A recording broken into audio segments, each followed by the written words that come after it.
Well, thank you very much, everybody. We appreciate it. We're getting ready to go back.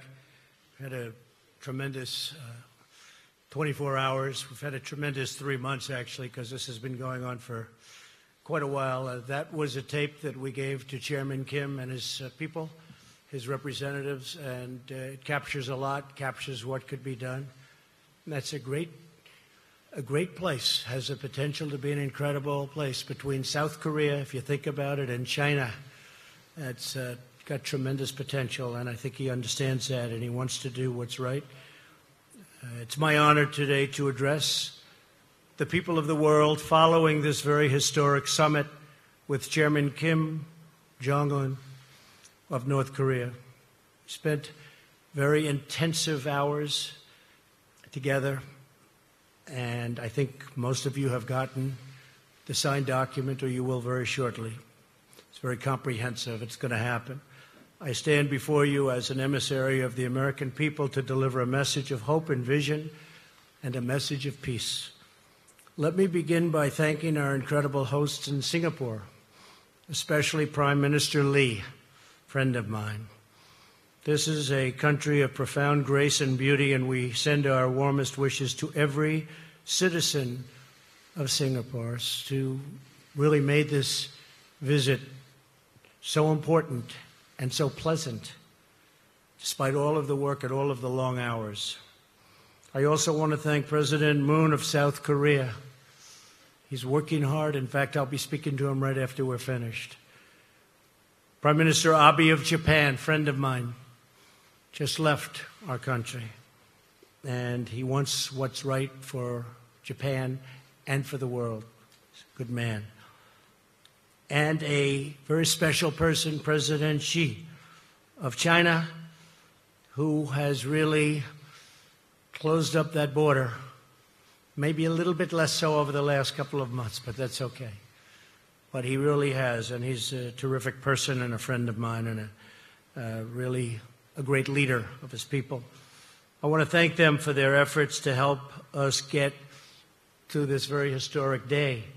Most importantly, I want to thank Chairman Kim for taking the first bold step toward a bright new future for his people. Our unprecedented meeting, the first between an American president and a leader of North Korea, proves that real change is indeed possible. My meeting with Chairman Kim was honest, direct, and productive. We got to know each other well in a very confined period of time, under very strong circumstance. We're prepared to start a new history, and we're ready to write a new chapter between our nations. Nearly 70 years ago, think of that, 70 years ago, an extremely bloody conflict ravaged the Korean Peninsula. Countless people died in the conflict, including tens of thousands of brave Americans. Yet while the armistice was agreed to, the war never ended, to this day, never ended. But now we can all have hope that it will soon end, and it will soon end. The past does not have to define the future. Yesterday's conflict does not have to be tomorrow's war.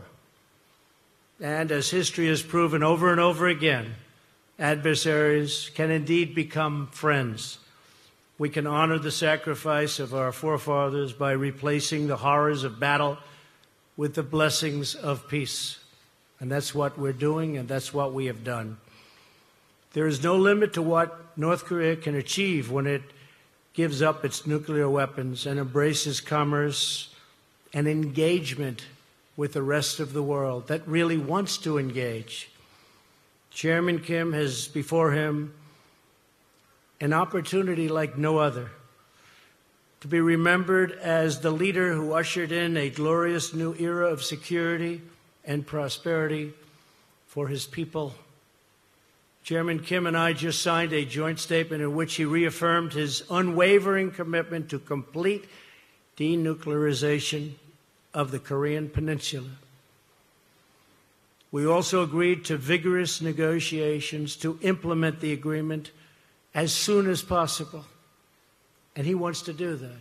This isn't the past. This isn't another administration that never got it started and therefore never got it done. Chairman Kim has told me that North Korea is already destroying a major missile engine testing site. That's not in your signed document. We agreed to that after the agreement was signed. That's a big thing. For the missiles that they were testing, the site is going to be destroyed very soon. Today is the beginning of an arduous process. Our eyes are wide open, but peace is always worth the effort, especially in this case. This should have been done years ago. They should have been resolved a long time ago. But we're resolving it now. Chairman Kim has the chance to seize an incredible future for his people. Anyone can make war, but only the most courageous can make peace. The current state of affairs cannot endure forever. The people of Korea, North and South, are profoundly talented, industrious, and gifted. These are truly gifted people. They share the same heritage, language, customs, culture, and destiny. But to realize their amazing destiny, to reunite their national family, the menace of nuclear weapons will now be removed. In the meantime, the sanctions will remain in effect. We dream of a future where all Koreans can live together in harmony, where families are reunited and hopes are reborn, and where the light of peace chases away the darkness of war. This bright future is within, and this is what's happening. It is right there. It's within our reach. It's going to be there. It's going to happen. People thought this could never take place. It is now taking place. It's a very great day. It's a very great moment in the history of the world. And Chairman Kim is on his way back to North Korea. And I know for a fact, as soon as he arrives, he's going to start a process that's going to make a lot of people very happy and very safe. So it's an honor to be with everybody today. The media, it's a big gathering of media, I will say. Makes me feel very uncomfortable. But it is what it is. People understand that this is something very important to all of us, including yourselves and your families. So thank you very much for being here. We'll take some questions. Wow. It's a lot of questions. Go ahead. Sure, go ahead. Thank you. NBC. Thanks, Mr. President. 2 questions for you, if you don't mind. First, the man you met today, Kim Jong-un, as you know, has killed family members, has starved his own people, is responsible for the death of Otto Warmbier. Why are you so comfortable calling him very talented? Well, he is very talented. Anybody that takes over a situation like he did at 26 years of age and is able to run it and run it tough. I don't say he was nice or I don't say anything about it. He ran it. Very few people at that age, you can take 1 out of 10,000 probably couldn't do it. Otto Warmbier is a very special person, and he will be for a long time in my life. His parents are good friends of mine. I think without Otto, this would not have happened. Something happened from that day. It was a terrible thing. It was brutal. But a lot of people started to focus on what was going on, including North Korea. I really think that Otto is someone who did not die in vain. I told this to his parents. Special young man, and I have to say, special parents, special people. Otto did not die in vain. He had a lot to do with us being here today. Okay? Thank you very much. President, that second question for you, sir, was on the security. Second question, sir, on the security assurances you talked about in your statement. Can you be specific about what assurances you are willing to give to Kim Jong-un? Does that include reducing military capabilities? And just to follow up on your answer. No, we're not reducing anything. We're not reducing. At some point, I have to be honest, and I used to say this during my campaign, as you know probably better than most. I want to get our soldiers out. I want to bring our soldiers back home. We have right now 32,000 soldiers in South Korea. And I'd like to be able to bring them back home. But that's not part of the equation right now. At some point, I hope it will be, but not right now. We will be stopping the war games, which will save us a tremendous amount of money, unless and until we see that the future negotiation is not going along like it should. But we'll be saving a tremendous amount of money. Plus, I think it's very provocative. Yes, John? Yes, John, go ahead. Oh, go ahead. I'm sorry. I thought you were John Roberts. I looked at you. You looked just much better, right? We're frequently confused, Mr. President. Yes. Mr. President, the joint statement does not talk about verifiable or irreversible denuclearization. Yeah. Is that a concession on the part of the United States? No, not at all, because if you look at it, I mean, it said we are going to, let's say here, it will be gone. I don't think you can be any more plain than what we're asking. Issues related to the establishment of the new U.S. DPKR relations, the building. We talk about the guarantees, and we talk about unwavering commitment to the complete denuclearization of the Korean Peninsula. This is the document that we just signed. Did you discuss with Chairman Kim methods to verify, either with the United States or international organizations, that very process? And do you Yes, we did. Yes, we did. And we'll be verifying. Yeah, we'll be verifying. It'll be verified. How is that going to be achieved, Mr. President? Well, it's going to be achieved by having a lot of people there. And as we develop a certain trust, and we think we have done that, Secretary Pompeo has been really doing a fantastic job, his staff, everybody. As we do that, we're going to have a lot of people there, and we're going to be working with them on a lot of other things. But this is complete denuclearization of North Korea, and it will be verified. Will those people be Americans or international? Combinations of both. Combinations of both. And we have talked about it, yes. Yeah, go ahead. Be nice. Be respectful. I'll be very respectful, sir. What did Kim Jong-un say to you to give you the confidence that for once in the history of North Korea, they are not cheating the system and gaming the world and gaming the people who will have to go in and make sure that they're actually giving up their nuclear arsenal? Yeah, I mean, very fair question. He actually mentioned the fact that they proceeded down a path in the past, and ultimately, as you know, nothing got done. In one case, they took billions of dollars during the Clinton regime, took billions of dollars, and nothing happened. That was a terrible thing. And he actually brought it up to me. And he said, we have never gone this far. I don't think they've ever had the confidence, frankly, in a president that they have right now for getting things done and having the ability to get things done. And he was very firm in the fact that he wants to do this. I think he might want to do this as much or even more than me, because they see a very bright future for North Korea. So you never know, right? We never know. But I'll tell you what, we signed a very comprehensive document today, and I think most of you have been given that document. But we signed a very, very comprehensive document, and I believe he's going to live up to that document. In fact, when he lands, which is going to be shortly, I think that he will start that process right away. I do. I can only say that I know him for really well. It's been very rhetorical, as you know. I think without the rhetoric, it wouldn't have happened. I think without other things going along, I think the establishment of a new team was very important. They have a great team. But I think he wants to get it done. I really feel that very strongly. Oh, there's John. You two guys look alike when the light is right on the hair is very similar. Let me see who has better hair. He's got pretty good hair, John. It's the angelic glow of the backlighting, Mr. President, that makes us look so similar. Of course, the denuclearization and nuclear weapons and biological weapons and whatnot is one problem in North Korea. Another huge problem is the horrible record that they have on human rights. Was that discussed at all? Is that something that you will tackle in the future? Yes, it was discussed. It will be discussed more in the future, human rights.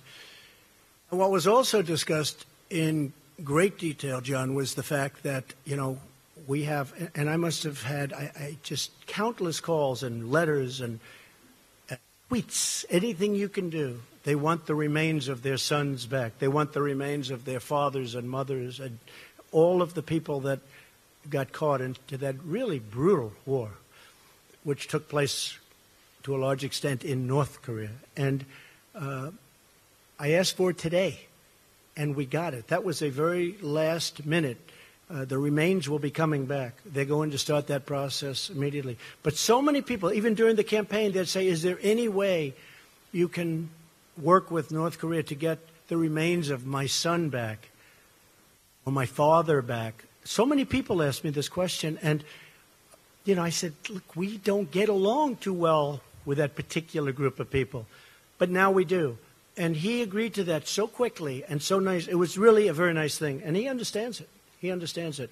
So for the thousands and thousands, I guess way over 6,000 that we know of in terms of the remains, they'll be brought back. The POW MIA issue clearly is a very important one for thousands. Especially to a lot of people that are... But what do you, President Trump, expect Kim Jong-un to do about the human rights record regarding the North Korean people? Right.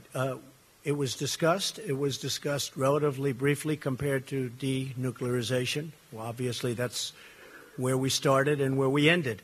But they will be doing things, and I think he wants to do things. I think he wants to. You'd be very surprised. Very smart, very good negotiator, wants to do the right thing. He brought up the fact that in the past they took dialogue far. They never were like we are. There's never been anything like what's taken place now. But they went down the line. Billions of dollars were given, and the following day, the nuclear program continued. But this is a much different time, and this is a much different president, in all fairness. This is very important to me. This was perhaps one of the reasons that I won. I campaigned on this issue, as you know very well, John. Okay, whoever those people are, I cannot see you with all the lights, but you don't look like either of the two. Yeah, go ahead. Sure, go ahead. Thank you, Mr. President. And first of all, congratulations. Thank you very much. Appreciate it. Did you touch on the issue of peace treaty, and also will you travel to Pyongyang anytime soon? Well, at a certain time I will. I said that will be a day that I look very much forward to at the appropriate time. And I also will be inviting Chairman Kim at the appropriate time to the White House. I think it's really going to be something that will be very important. And he has accepted. I said at the appropriate time. We want to go a little bit further down the road. But what we signed today was a lot of things included. And then you have things that weren't included that we got after the deal was signed. I've done that before in my life. And we didn't put it in the agreement because we didn't have time.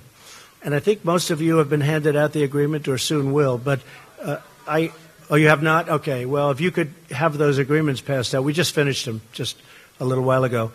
But if you could have the agreements passed out, you'll see what we're talking about. Yes, sir. Go ahead. I want to second the congratulations, President. Thank you. What part did Japan play, and did the abduction issue come up? And yes. Also, the fate of the Christians. And the yes. follow-up question is, when will you be doing an interview with Japanese TV? 50,000 American troops are in Japan. That's true. Again. 50,000 great troops. That's true. Yeah, it did. Abduction, absolutely. This Prime Minister Abe's one of his, certainly, other than the whole denuking subject, certainly I would say his main point. And I brought it up, absolutely. And they're going to be working on that. It will be. We didn't put it down in the document, but it will be worked on. Christians, yes, we brought it up very strongly. Franklin Graham spent and spends a tremendous amount of time in North Korea. He's got it very close to his heart. It did come up, and things will be happening. Okay? Thank you. Great question. Yes, John, go ahead.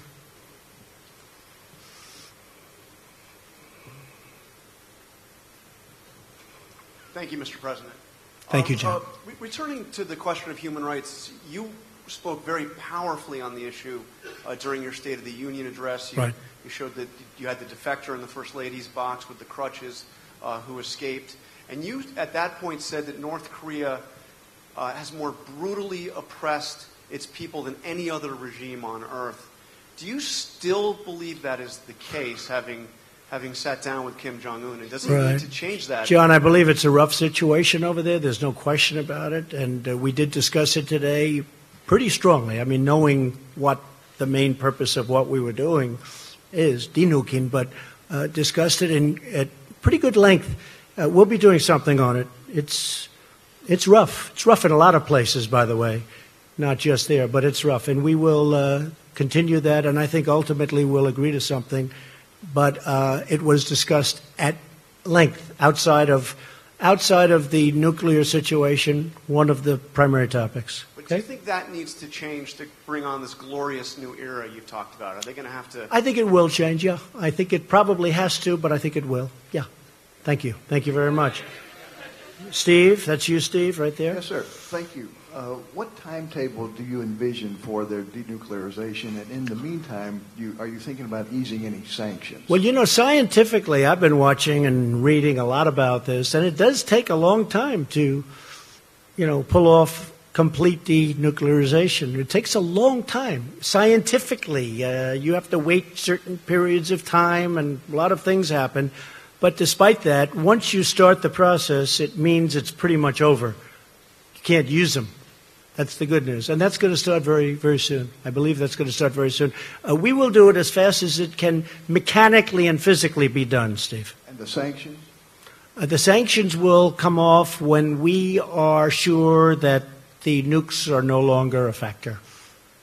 Sanctions played a big role, but they'll come off at that point. I hope it's going to be soon, but they'll come off. They, as you know, and as I've said, the sanctions right now remain. But at a certain point, I actually look forward to taking them off. And they'll come off when we know we're down the road where it's not going to happen. Nothing's going to happen. Okay? Thank you.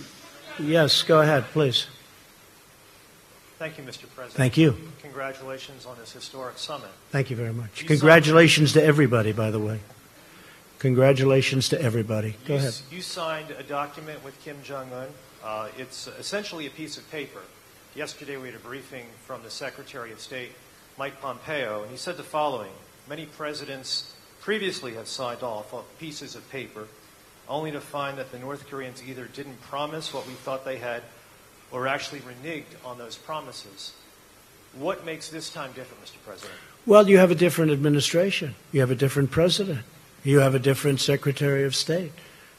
You have people that are, it's very important to them, and we get it done. The other groups, maybe it wasn't a priority. I don't think they could have done it if it was a priority, frankly. I don't think they honestly could have done it even if it was a priority. And it would have been easier back then. For me, it would have been much easier if this were 10 years ago or 5 years ago. And I'm not just blaming President Obama. I mean, this goes back for 25 years. This should have happened. I was given a very tough hand. I was given this. I was given the Iran deal and plenty of other problems. But we're doing really well. And the Iran deal, I have to be honest, I did it because nuclear is always number one to me. Nuclear is number one. But on the Iran deal, I think Iran is a different country now than it was 3 or 4 months ago.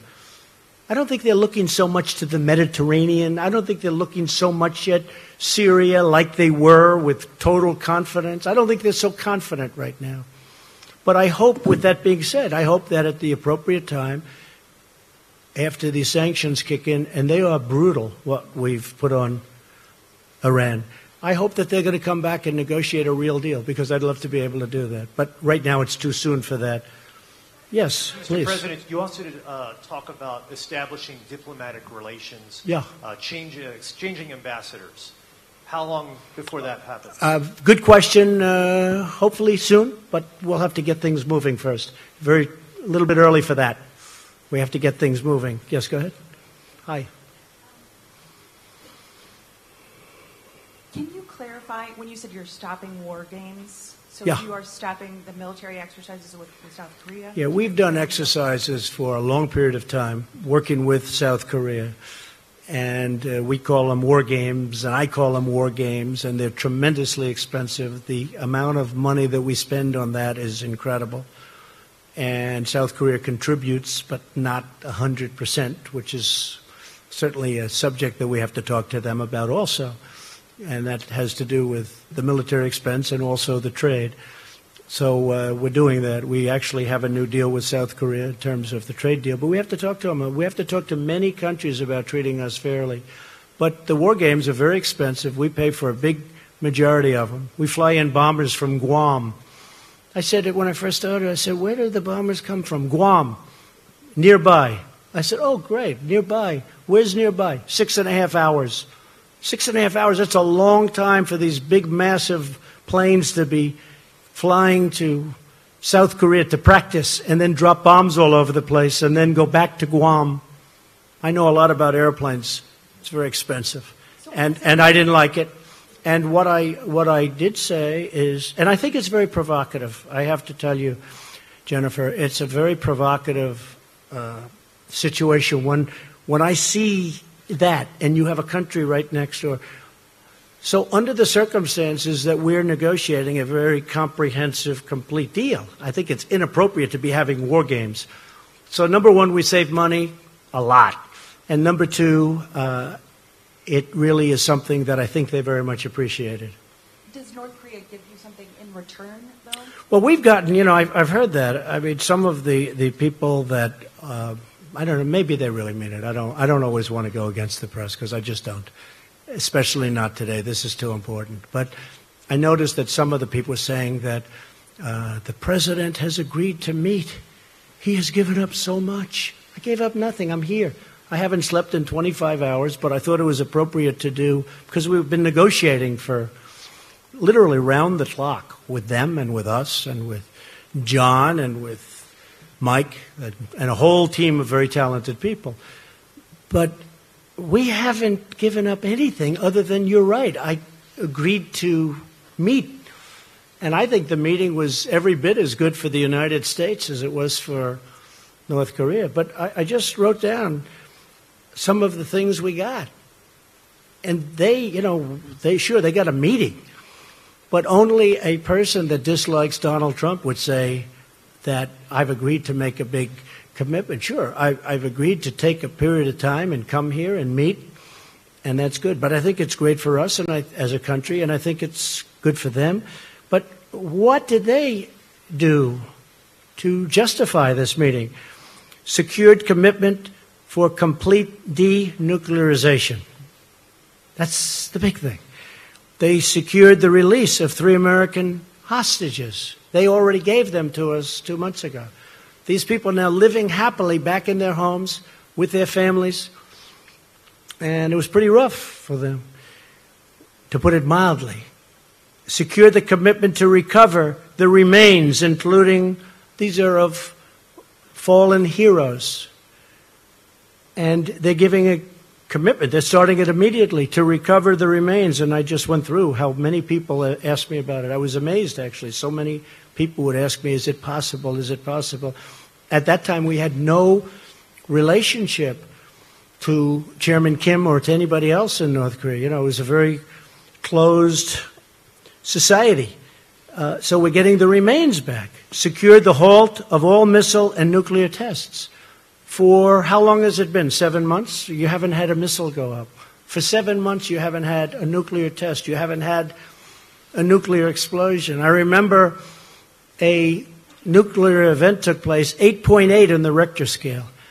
And they announced, I heard it on the radio, they announced that a massive, earthquake took place somewhere in Asia. And then they said it was in North Korea, and then they found out it was a nuclear test. I said, I never heard of a Richter scale in the high 8s. And if you look, there has been no missile launches. They've blown up their missile area. That's going to take place. That has not been written into the contract. We're going to give you the exact details on that. But they secured a halt of all missiles and of all nuclear tests. They secured the closure of their single primary nuclear test site, all 3 of them. They're in an area that's common around each other. They secured the closure. They secured the commitment to destroy the missile engine testing site. That was not in your agreement. I got that after we signed the agreement. I said, do me a favor. You've got this missile engine testing site. We know where it is because of the heat. It's incredible the equipment we have, to be honest with you. I said, can you close it up? You're going to close it up. We maintain the ability to continue to apply sanctions. So we're applying sanctions. Now, I had 300 sanctions that I was getting ready to put on last week, and I said, I can't really put on sanctions when I'm meeting with. I thought it would be very disrespectful. 300 very big ones, powerful ones. And I said it would be disrespectful. So, Jennifer, when you look at all of those things that we got, and when we got our hostages back, I didn't pay $1.8 billion in cash, like the hostages that came back from Iran, which was a disgraceful situation, what took place. So we've gotten a lot. So when I hear somebody in the media say that President Trump has agreed to meet, like, it's not a big deal to meet. I think we should meet on a lot of different topics, not just this one. And I really believe a lot of great things can happen. Yes, go ahead, please. Sir, you just listed off a lot of things that you say you got in this meeting. It wasn't too long ago, though, that you said you defined success of this meeting by North Korea giving up its nuclear weapons. Well, that's what they're doing. Well, can you talk about how? Sure, how that's what they're doing. Well, I mean, I don't think yeah. Kim Jong-un for a complete, verifiable, irreversible. Yeah, I didn't honestly. And can you say why Right. you didn't secure those details in this agreement? Because there's no time. I'm here one day. We're together for many hours intensively, but the process is now going to take place. And I would be surprised, Mike, if they haven't even started already. They have started. They blew up their sites. They blew up their testing site. So, but I will say, he knew prior to coming. You know, this wasn't like a surprise. It wasn't like we'd never discussed it. We discussed it. Mike discussed it very strongly with his counterpart in North Korea. They knew that this was, let's say they didn't agree to that, I couldn't sign any agreement. There was no agreement that could have been signed. So they understood that. And it wasn't a big point today because really this had been taken care of more than any other thing because it was all about this. This has been taken care of before we got here. So when we brought that up today, you see the language. It's very strong. It's in the document. Yes, ma'am. Thank you, Mr. President. Could you talk about the military consequences for North Korea if they don't follow through on the commitments that you're talking about? Well, I don't want to talk. Yeah, I know. That's a tough thing to talk about because I don't want to be threatening. I don't want to be threatening. They understood that. And you've seen what was perhaps going to happen. And, you know, Seoul has 28 million people. We think we have big cities. You look at New York where it has 8 million people. We think it's a big city. Seoul has 28 million people. Think of that. And it's right next to the border. It's right next to the DMZ. It's right there. I mean, if this would have happened, I think, you know, I've heard, 100,000 people. I think you could have lost 20 million people, 30 million people. This is really an honor for me to be doing this because I think, you know, potentially you could have lost, 30, 40, 50 million people. The city of Seoul, one of the biggest cities in the world, is right next to the border. You once spoke about fire and fury. Is that no longer the case? Well, at that time we needed perhaps fire and fury because we could not have allowed that kind of capability from the standpoint of the United States. And certainly Japan wasn't going to allow it either. Japan is right next door. One more thing. Mr. President, could you tell us about the video that you showed before this? Yeah. When did you show that to Kim? What was the goal Today. there? Yeah. We had it made up by some, I hope you liked it. I thought it was good. I thought it was interesting enough to show. One in English and one in Korean. And we had it made up. I showed it to him today, actually during the meeting, toward the end of the meeting. And I think he loved it. They were given, we didn't have a big screen like you have the luxury of having. We didn't need it because we had it on a cassette and an iPad, and they played it. And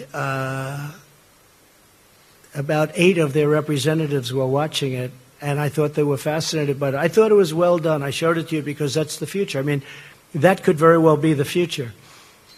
And the other alternative is just not a very good alternative. It's just not good. But I showed it because I really want him to do something. Now, I don't think I had to show it because I really believe he wants to. I think he wants to get it done.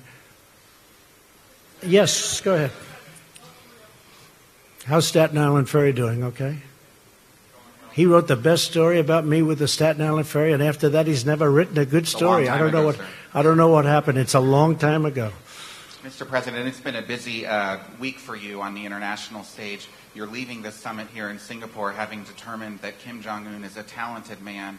You left the G7 summit a few days ago in Canada having determined that Prime Minister Trudeau is weak and dishonest. What do you say to America's allies who worry that you might be jeopardizing our long-term alliances and who worry that you might be treating our historic friends as enemies and our historic enemies as friends? Well, first of all, I think it's a very fair question. I had a very good meeting with the G7, and I left the meeting, and I'll be honest, we are being taken advantage of by virtually every one of those countries, very, very seriously. Now, the United States, because of bad management at the top, because of presidents that didn't care about trade or didn't understand it or whatever reason, for many years, with China being obviously the most successful at it, but the European Union is second, 151 billion we lost. They were represented at the meeting. And we're being taken advantage of on trade. Canada does have very big advantages over us in terms of trade deficits. We have a big trade deficit with Canada. I was reading where, it's actually a surplus. Not a surplus. It's either 17, but it could actually be 100. You know, they put out a document. I don't know if you saw it. They didn't want me to see it, but we found it. Perhaps they were trying to show the power they have. It's close to $100 billion a year loss with Canada. They don't take our farm products, many of them.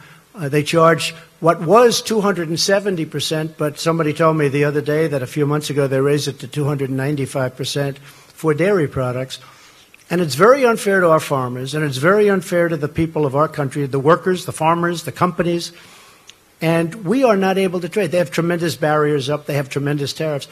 So when I put in a countervailing tariff just to get us up a little bit so the balance isn't so much, it's like this. They said, that's so terrible. I said, what's terrible? We have to catch you a little bit. We have to have a little balance. Even if it's not complete, we have to have a little balance. I say this with many countries. Anyway, we finished the meeting. Really, everybody was happy. And I agreed to sign something. I asked for changes. I demanded changes, and those changes were made. In fact, the picture with Angela Merkel, who I get along with very well, where I'm sitting there like this, that picture was, we're waiting for the document because I wanted to see the final document as changed by the changes that I requested. That was a very friendly, I know it didn't look friendly, and I know it was reported like sort of nasty both ways. I was angry at her. Actually, we were just talking, the whole group, about something unrelated to everything, very friendly, waiting for the document to come back so I could read it before I leave. Anyway, I left and it was very friendly. When I got onto the plane, I think that Justin probably didn't know that Air Force One has about 20 televisions. And I see the television, and he's giving a news conference about how he will not be pushed around by the United States. And I say, push him around. We just shook hands. It was very friendly. Look, countries cannot continue to take advantage of us on trade. The numbers are out. Over the last couple of years, and over the last many years, but over the last couple of years, this country has lost $800 billion on trade with other countries, the biggest one being China. $800 billion. $151 billion with the European Union. They don't take our agricultural products, barely. They don't take a lot of what we have, and yet they send Mercedes into us. They send BMWs into us by the millions. It's very unfair. And it's very unfair to our workers, and I'm going to straighten it out, and it won't even be tough. Okay? Thank you.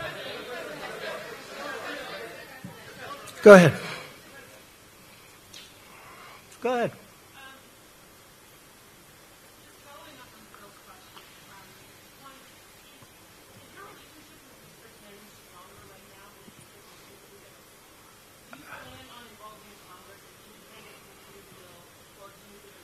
I would like to involve Congress, yes. And no, I have a good relationship with Justin Trudeau. I really did. Other than he had a news conference that he had because he assumed I was in an airplane and I wasn't watching. He learned that's going to cost a lot of money for the people of Canada. He learned. You can't do that. You can't do that.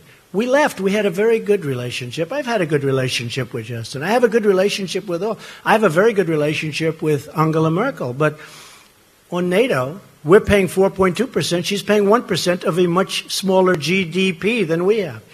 We're paying 4.2% on a much larger. We're paying for I mean, anyone can say from 60 to 90% of NATO. And we're protecting countries of Europe. And then on top of it, they kill us on trade. So you just can't have it that way. It's unfair to our taxpayers and to our people. But no, I have a good relationship with Justin, and I have, I think, a very good relationship with Chairman Kim right now. I really do. I hope it's good, because if it is, we're going to solve a very big problem. I think we've gone a long way to solving it today. Should we keep going for a little while? I don't know. It's up to the legendary Sarah Huckabee Sanders. Should we keep going, Sarah? Okay, we'll go. Well, I don't care. Hey, you know, it just means we get home a little later in the evening, right? Yeah, go ahead. Sure, go ahead. Go ahead. Hi, Mr. President. How are you? I'm nice, good. Nice From to the see you. Straits Times of Singapore. Welcome to the country. Thank you very much. I hope you enjoyed our food. Beautiful country, I did. I just wanted to find out, you describe this as a process. What is the immediate next step? Is there some ongoing dialogue? Yes. We're getting together next week to go into the details. And that's our Secretary Pompeo, level. yeah, next week with John Bolton and our entire team to go over the details and to get this stuff done. We want to get it done. He wants to get it done. We're also working very much with South Korea. We're working with Japan. We're working with China to a lesser extent, but we're working with China. And you're coming back to Singapore? I would come back gladly. Your Prime Minister was fantastic. We were with him yesterday. He's done a great job. It was very welcoming. It really probably made a difference, actually. It's a great place. Thank you very much. Thank you, Mr. Yes, ma'am. President. Thank you, Mr. President. What was it about that first interaction with Chairman Kim this morning that made you decide not to walk away after you said that you would know within the first minute if he was sincere? I've said that about relationships. I've said that about people. You know, in the first second, now I was generous, I said 5 seconds, but you know, in the first second, in some cases, sometimes that doesn't work out. But sometimes it does.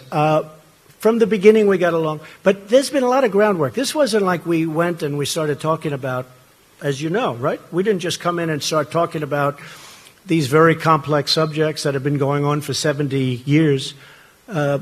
We've been discussing this for months. And, you know, once the rhetoric stopped, once they did a great thing. You know, North Korea did a great thing by going to the Olympics. Because the Olympics, and President Moon will tell you this, the Olympics was not exactly doing great.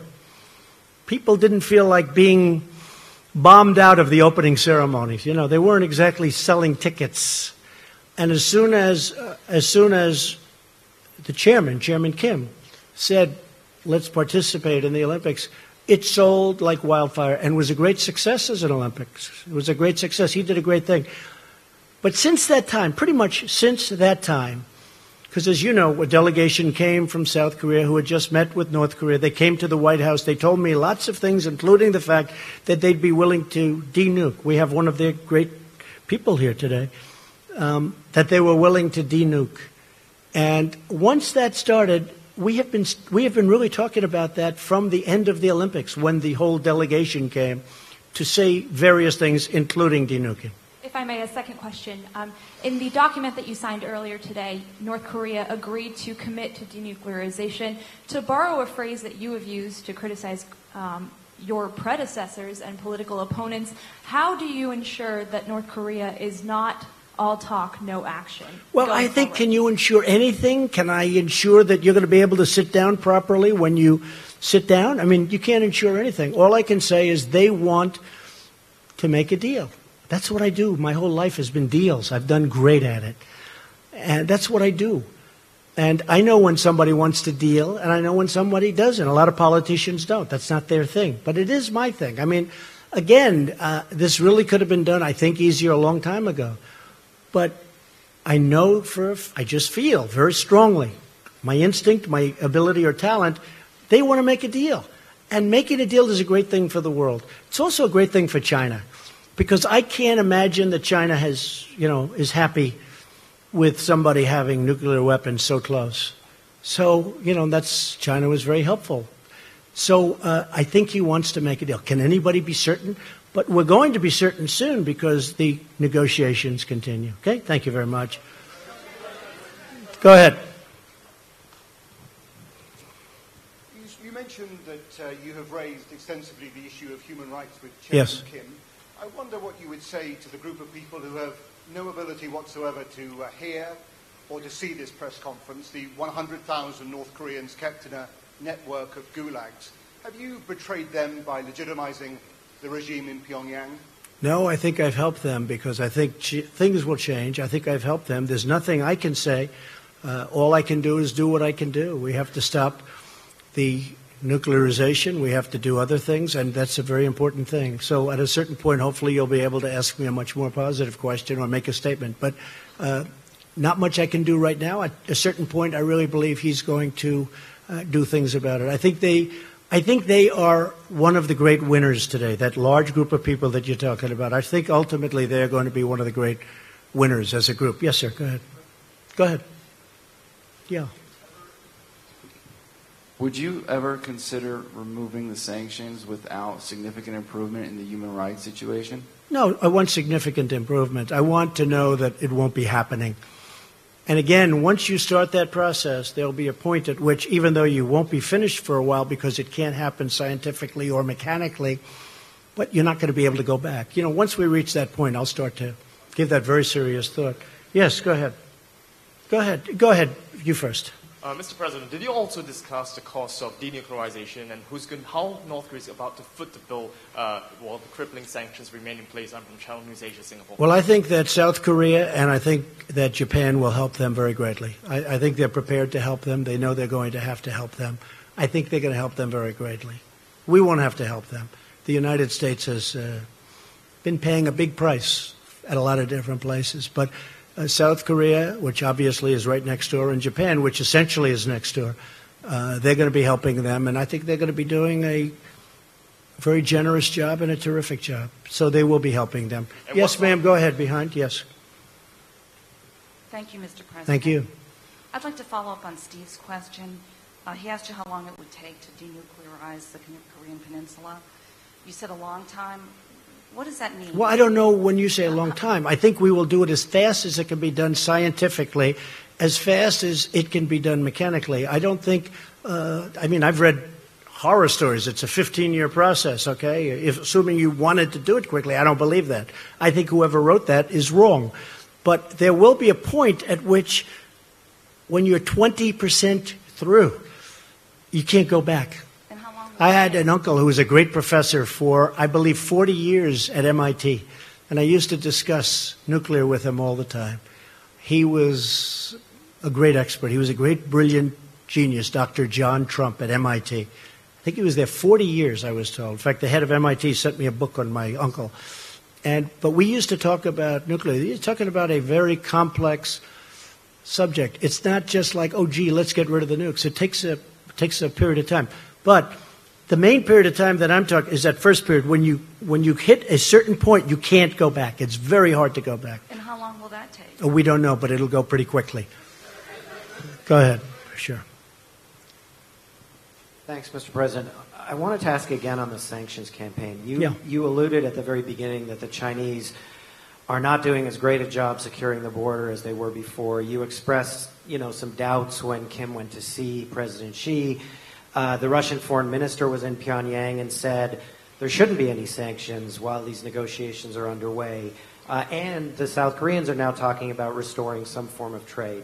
So with all of those players appearing to be moving toward eroding sanctions, how can you keep the sanctions regime in place? What leverage do you have on these countries? Well, I think we have a lot of leverage. I think we have tremendous leverage. I do believe that China, despite my relationship with President Xi, a man who I told you I have great respect for and like also a lot, we're having very tough talks on trade.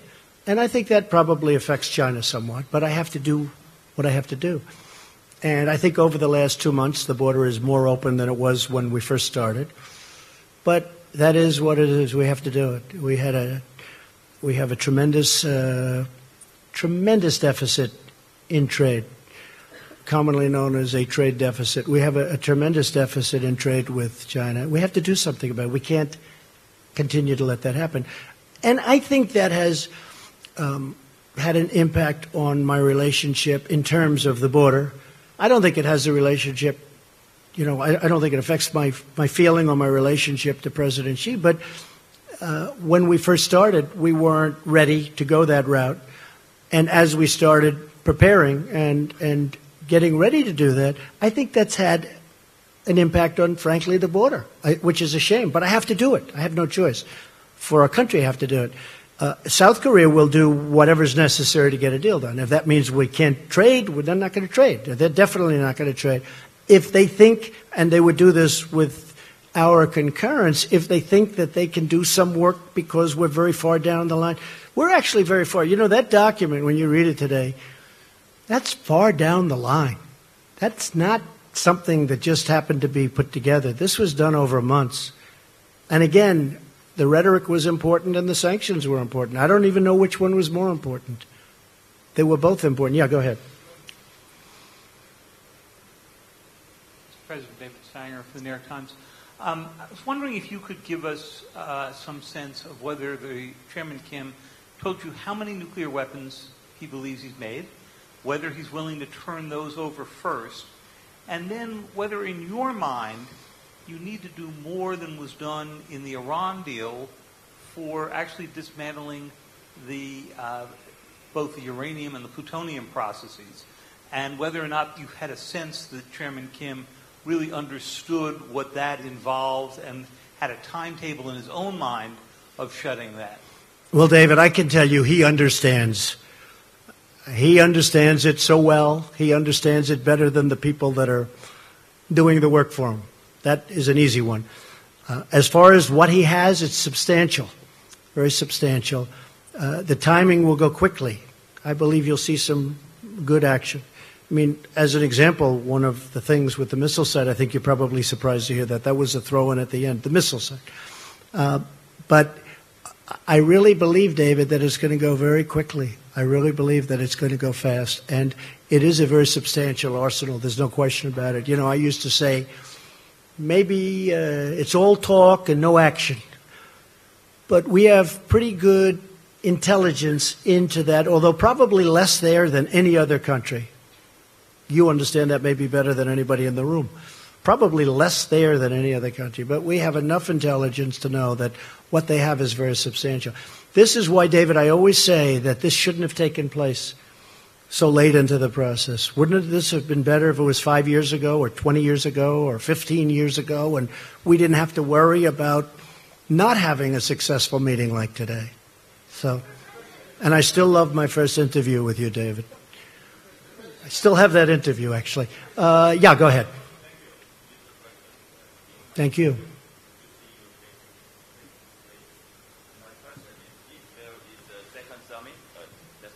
If there is a second summit with Chairman Kim Jong-un, will it be in Pyongyang or Washington? We haven't set that up. We'll probably need another summit. We'll probably need, or meeting, we could use a different term. But we'll probably need another one. I will say this, we're much further along than I would have thought. I did not think we'd be here. I thought, and I've told people, I didn't want to build up people's hopes too much. I told people, I thought that this would be a successful meeting if we got along, we developed a relationship, and we could have maybe gotten to this point in 3 or 4 months from now. But it really happened very quickly. A lot of that was because of the foundation that was, put down before we met. A lot of things happened very fast. We didn't have, as an example, bringing back the remains. That was not one of the things that was on our agenda today. I brought it up at the very end because so many people had talked to me about it. And I brought it up at the very end, and he was really very gracious. Instead of saying, well, let's talk about it the next time, he said, it makes sense. We will do it. And he knew, they know where many of those incredible people are, where they're buried, along roads, along highways, along paths, usually, because our soldiers were moving back and forth and they had to move rapidly. It's very sad. But he knew, and that was brought up at the very end, and it was really great that he was able to do it. A lot of people are going to be very happy about that. Yes, go ahead, please. Thank you, Mr. President. Thank you. Robinson, One American News. Congratulations. Thank you. Thank you for the nice way you treat us. We appreciate it. Really, it's very good. It's really beautiful what you do. Go ahead. So you... And now I'll probably get this killer question. Well, I do want to talk about the future of North Okay, Korea, it's all right. specifically the people. Kim Jong-un is saying he's wanting a brighter future with prosperity for his people, yet we know they've lived under oppression. You showed him this video of what the future could be like, but do you have an idea specifically of the model that he would like to go towards? Economically, is he open to more economic freedom? It's a good question. So you saw a tape today, and that I think was done really well, but that was done at the highest level of future development. I told him, you may not want this. You may want to do a much smaller version of this. I mean, you're going to do something, but you may want to do a smaller version. You may not want that with the trains and the everything, you know, super, everything the top. And maybe you won't want that. It's going to be up to them. It's going to be up to them. It's going to be up to the people what they want. They may not want that. I can understand that too. But that was a version of what could happen, what could take place. As an example, they have great beaches. You see that whenever they're exploding their cannons into the ocean, right? So I said, boy, look at that. Wouldn't that make a great condo behind? And I explained, I said, you know, instead of doing that, you could have the best hotels in the world right there. Think of it from a real estate perspective. You have South Korea, you have China, and they own the land in the middle. How bad is that, right? It's great. But I told them, I said, you may not want to do what's there. You may want to do a smaller version of it, or, you know, and that could be. Although I tell you what, he looked at that tape, he looked at that iPad, and I'm telling you, they really enjoyed it, I believe. Okay? Yeah, go ahead. A couple of more. Okay, we'll do 3 more. Yeah, go ahead. Go. Brian Bennett from Time Magazine. Yes, hi, Brian. Do Am I on the cover again this week? Boy, have I been so many covers. Entirely possible. Huh? I know. That's Do you okay. now see Kim Jong-un as an equal? In what way?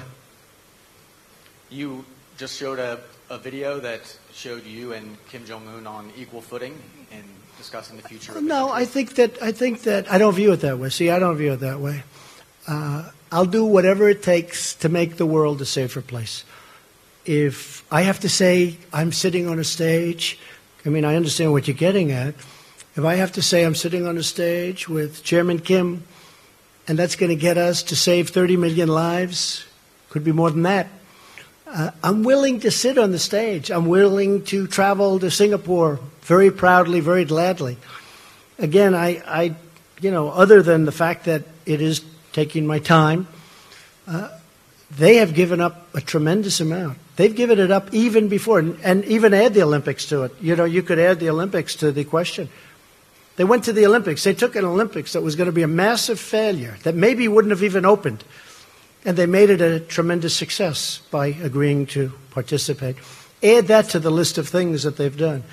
So, Brian, if I can save millions of lives by coming here, sitting down, and establishing a relationship with someone who's a very powerful man, who's got firm control of a country, and that country has very powerful nuclear weapons, it's my honor to do it. Are you concerned that the video you just showed could be used by Kim as propaganda to show him as... No, I'm not concerned at all. We can use that video for other countries. Go ahead.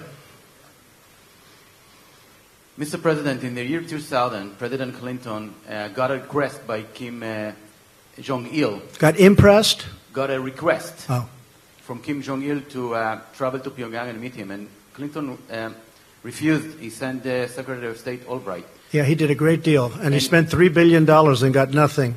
They started making nuclear weapons. Mr. President, and you, on the other hand, got the request and right away went here to meet him. And do you understand those people who say that you gave him the ultimate present, a legitimacy to a regime who oppresses its people without an ongoing process before you, as a U.S. president, as the leader of the free world, meet, shake hands with this leader of North Korea who is perceived to be oppressing brutally his own people? Okay, good. I think we just answered the question. But do you understand this I understand it much better than you do.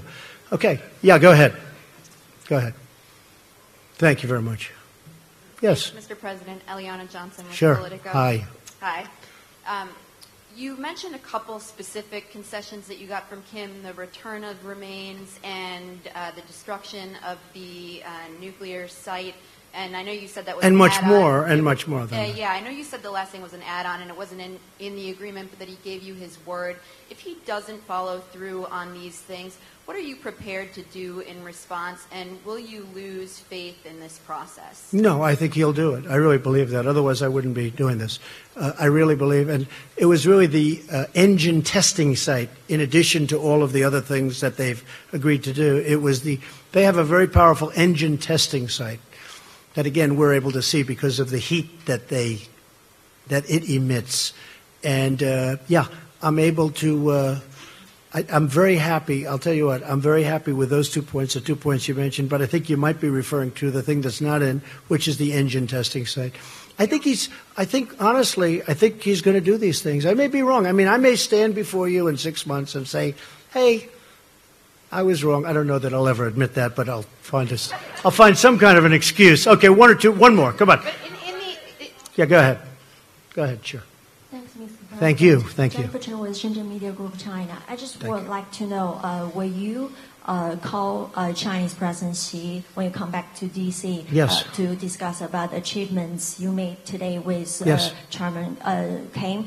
And I will. What's your expectation about China's role to accelerate the process to establish a long-term peace mechanism? Well, my expectation about China is that China is a great country with a great leader and a friend of mine.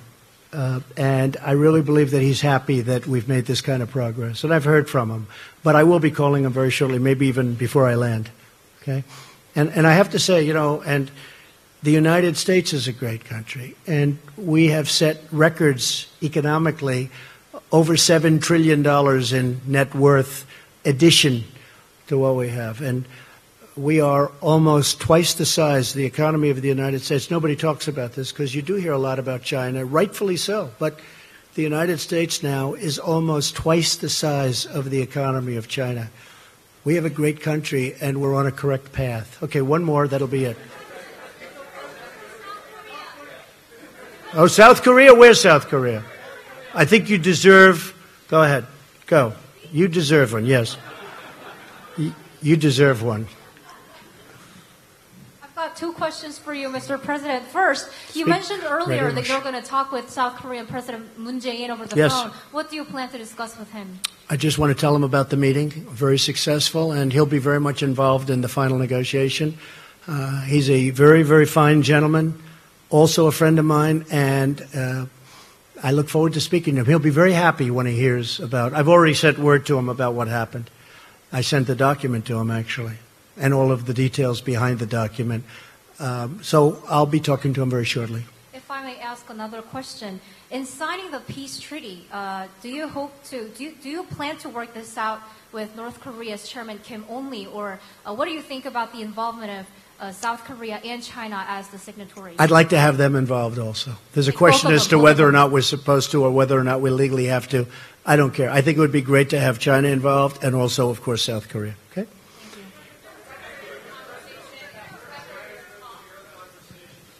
What?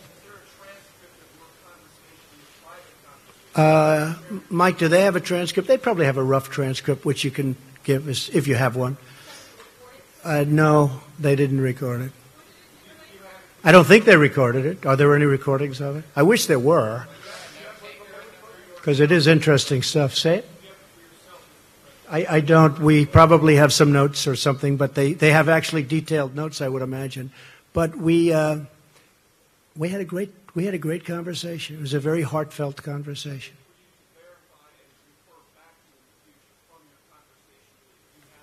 Yeah, well, I don't have to verify because I have one of the great memories of all time, so I don't have to. Okay. Okay. Yeah, but I don't want to discuss it. But what we did is we've had numerous discussions. We've had very important relationships established at Mike's level and other levels. In fact, a couple of people are here from, as you know, from North Korea. They're in the room. We have a few people in the back also from the room. So when we went into this final agreement, very importantly, we really didn't go in cold. We went in with tremendous relationship and tremendous knowledge, and I think that's why we got it done. So I'm going to head back. I don't know about you folks, but It's been a long time since I've taken it easy, so now we can take it a little bit easy, and then the work begins again. And I appreciate everybody being here. I hope we've answered your questions. And thank you very much. And sort of congratulations to everybody, because this is really, to me, it's a very important event in world history. And to be really true to myself, I have to add, I want to get it completed. So Mike, our whole team has to get to work and get it completed, because otherwise we've done a good job. But if you don't get the ball over the goal line, it doesn't mean enough, okay? So thank you, and sort of congratulations to everybody in the room. Thank you very much. Appreciate it. Thank you. Feel good. Yeah, very good. Very good. Thank you.